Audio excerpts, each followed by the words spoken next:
Okie dokie, Kaden, here is chapter 5, test number 26. So the instructions tell us that we have to use the quadratic formula on this equation to solve for x. So the first thing we have to notice is, well, we're going to be putting down the quadratic formula in just a second, but the first thing I want us to notice is that we don't have this equation in the proper form. So let's get it set up so that we can make a value for a, b, and c. So if you remember, in order to find the values out of that equation for an a, b, and a c, we have to make this in standard form. So let's do that. And to do that, we're going to subtract the 4x from both sides. Okay, it'll cancel it out on this side, and we're going to end up with 4x squared minus 4x plus 13, whoops,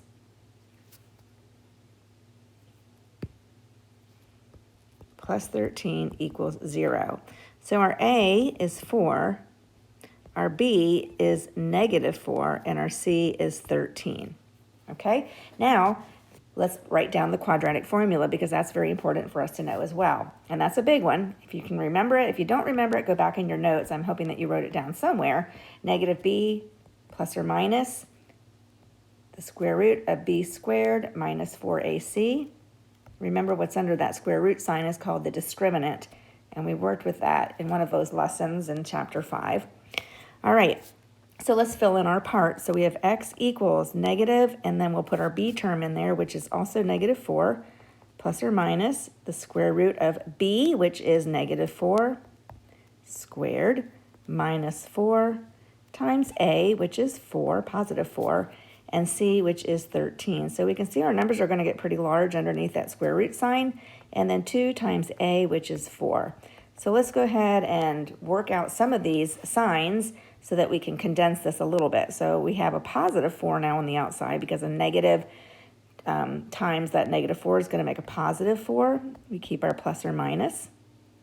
And let's do some work under here. Negative 4 squared is 16 minus 16 times 13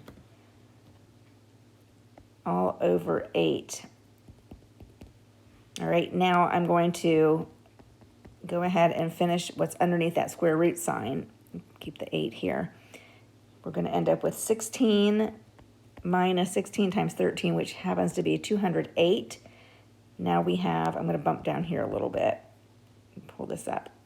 So now I have 4 plus or minus the square root of negative 192. Now I see the negative under there, so my mind is already thinking, okay, I've got a negative under there, so I have an imaginary number. I'm going to have to pull that negative out. Okay. Now, what might be a good idea for you, Caden, at this point, since you've worked through all this with me, is to pause the video and then finish this out. See what you come up with for your answer, then check it with mine. If yours is not right, you can go back and watch me do the steps so you can see what happened. But before you pause it, I want to take note at this negative 192 that is underneath the square root sign.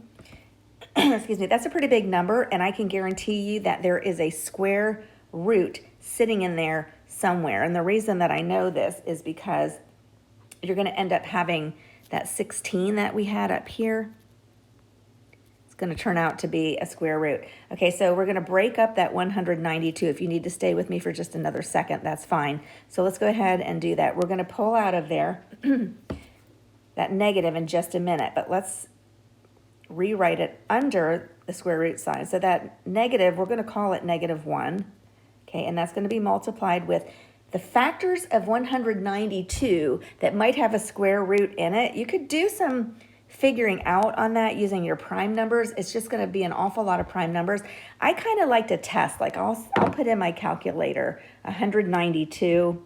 Let me go ahead and do that so I can tell you what I would do. I have my calculator up. You can put yours up to 192, and I might divide it by let's say maybe 2 and just see what I get there. That's 96. That doesn't really help me.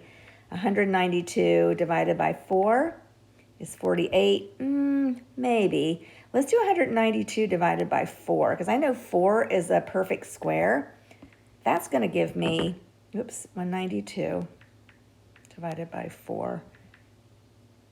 192. Let's do divided by 3 is what I meant to say. So 192 divided by 3 is 64. There's a perfect square right there. So we could use that one. We could use 3 times 64. Okay, sometimes you just play with numbers knowing that you're searching for a perfect square. So use numbers that are perfect squares. Alrighty, such as like 64, 4, 16, 9, those types of numbers where you know those are perfect squares. See if it divides into 192, and if it does, grab the factors of that, and let's see if we can find some perfect squares to take out of that square root sign. All right, so this is all over 8 still. Now let's go to the next step. And if you want right here, this would be a good spot for you to pause the video and see if you can solve this and come up with an answer, then check it with mine. If it's not matching with mine, then you can go back and watch the steps and see where maybe you might have made an error. Okay, so here we are. We're going to repeat 4 plus or minus, and I'm going to start pulling some things out of that square root sign. So we know that the -1 comes out as I. We learned that in a lesson in chapter 5. We're going to pull out the square root of 64, which happens to be 8. I put it in parentheses.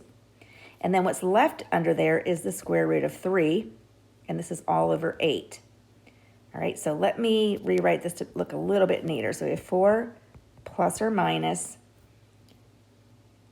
8 square root of 3 I over 8. And I want it written this way because what I want you to see here is we have some numbers here that we can actually cancel, pull out of a factor that they all share. So look at here, I've got the 4, an 8, and an 8. I know that they all share a common factor of 4. So I'm going to divide each one of those by 4. If I do that, it keeps my answer in balance. So I'm not doing anything illegal mathematically. So 4 into 4 goes 1 time. Okay, so I'm just kind of doing some like cross-canceling, if you remember. 4 goes into 8 2 times, and 4 goes into 8 2 times. All right, so now I have x equals 1 plus or minus 2 square roots of 3 times I. Make sure that I is not under, and actually maybe we're going to remove the I. Let's put the I here, because I think in the answers it's over here. 2I square root of 3. That way it won't accidentally get put under the square root sign either. So there's your final answer. 1 plus or minus 2I times the square root of 3 over 2.